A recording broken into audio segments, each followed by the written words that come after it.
سلطنت عثمانیہ کی تاریخ کی سب سے طاقتور شہزادی ہونے کا اعزاز مہرمہ سلطان کو حاصل ہے۔ آپ سلطنت خواتین کے طور پر جانے والے دور کی ایک ممتاز شخصیت تھیں۔ مہرمہ سلطان سلطان سلیمان اعظم اور خرم سلطان کی بیٹی تھیں۔ آپ 1522 کو استنبول میں پیدا ہوئیں۔ آپ کے نام کا مطلب سورج اور چاند ہے۔ 1539 کو 17 سال کی عمر میں آپ کی شادی روشن مستقبل کے حامل شخص رستم پاشا سے ہوئی، جو شادی کے 5 سال بعد سلطنت عثمانیہ کے وزیر اعظم بنے۔ آپ کا دور حکومت 15 سال پر مشتمل تھا۔ عثمانی سلطنت کی تاریخ میں رستم پاشا سب سے امیر ترین شخصیات میں سے ایک تھے۔ ظاہری خوبصورتی سے زیادہ مہرمہ سلطان اپنی قابل ذکر ذہانت اور اچھی فطرت کی بدولت توجہ کا مرکز بنی۔ شادی کے کچھ عرصہ بعد آپ کو جوڑوں کے درد کی بیماری لاحق ہو گئی اور اس بیماری سے نمٹنے میں آپ کی زندگی کا بیشتر حصہ صرف ہوا۔ مہرمہ سلطان کے بطن سے ایک بیٹا اور ایک بیٹی پیدا ہوئی۔ مہرمہ سلطان سلطنت عثمانیہ کی روایتی شہزادیوں سے بالکل مختلف تھیں۔ آپ کی طرف سے داخلی اور خارجی سطح پر لکھے گئے خطوط ظاہر کرتے ہیں کہ آپ خاصی تعلیم یافتہ اور نظم و ضبط کی پابند خاتون تھیں۔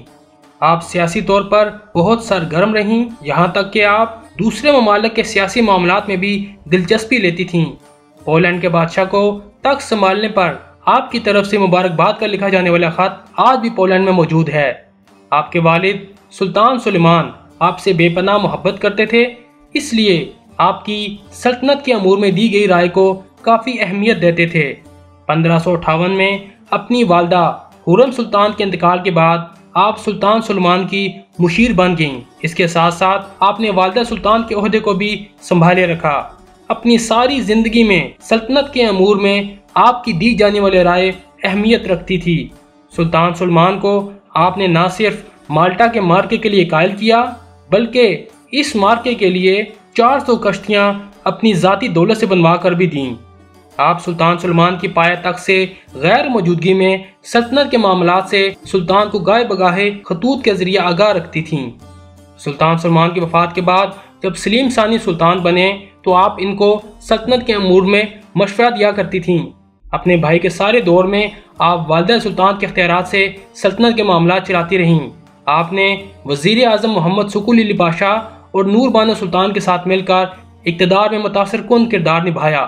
آپ 16ویں صدی کی امیر ترین عورت تھیں۔ آپ اکثر سلطنت کو قرضہ فراہم کرتی تھیں۔ مہرمہ سلطان خدا ترسی اور اپنے خیراتی کاموں کی وجہ سے بہت مشہور تھیں۔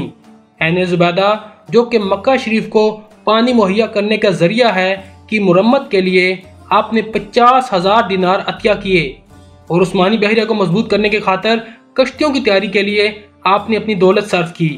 جب آپ کے بھائی سلطان سلیم نے تخت سنبھالا تو ان کی 50,000 سونے کی اشرفیوں سے مدد کی تاکہ وہ اپنی فوری ضروریات کو پورا کر سکیں۔ مہرمہ سلطان نے بہت سے بڑے تعمیراتی منصوبوں میں اپنی ذاتی دولت صرف کی۔ آپ کے سب سے زیادہ مشہور تعمیراتی کاموں میں استنبول کی مشرقی اور مغربی داخلی راستوں میں بنائی جانے والی 2 مساجد ہیں جو کہ آپ کے نام سے منسوب ہیں۔ یہ سلطنت عثمانیہ کے بہترین فن تعمیر کے ماہر آرکیٹیکٹ معمار سنان کی تعمیر کردہ ہیں۔ پہلی مہرمہ سلطان مسجد استنبول میں مشرق کی طرف سے داخل ہونے والی جگہ پر بنائی گئی۔ اشکدار کی تعمیرات میں سنگ میل سمجھے جانے والی یہ مسجد 1546 سے 1548 کے درمیان تعمیر کی گئی۔ اس مسجد کے ساتھ ایک مدرسہ، غریبوں کے کھانا کھانے کے لیے 100 باورچی خانہ، ایک ہسپتال اور ایک پرائمری اسکول بنائے گئے، جبکہ دوسری مہرمہ سلطان مسجد استنبول کی مغربی دیوار کے پاس تعمیر کی گئی جو کہ فن تعمیر کی بہترین شاہکاروں میں سے ایک ہے۔ یہ 1562 سے 1565 میں تعمیر کی گئی۔ اس مسجد کے ساتھ ایک فوارہ، مدرسہ اور حمام تعمیر کیا گیا۔ کچھ عرصہ پہلے ایک نئی کہانی منظر عام پر آئی ہے جس کا یہاں ذکر کرنا ضروری ہے۔ کہا جاتا ہے کہ ایک دفعہ مہرمہ سلطان اپنے والد سلطان سلیمان کے ہمراہ مولڈیویا کے مارکے پر جا رہی تھیں۔ اس دوران معمار سنان کی نظر مہرمہ سلطان پر پڑی اور دیکھتے ہی مہرمہ سلطان سے پیار ہو گیا۔ آپ نے سلطان سے مہرمہ کا ہاتھ مانگا لیکن سلطان نے انکار کر دیا، جس پر معمار سنان نے اپنے دل کو فن تعمیرات کی طرف لگا دیا۔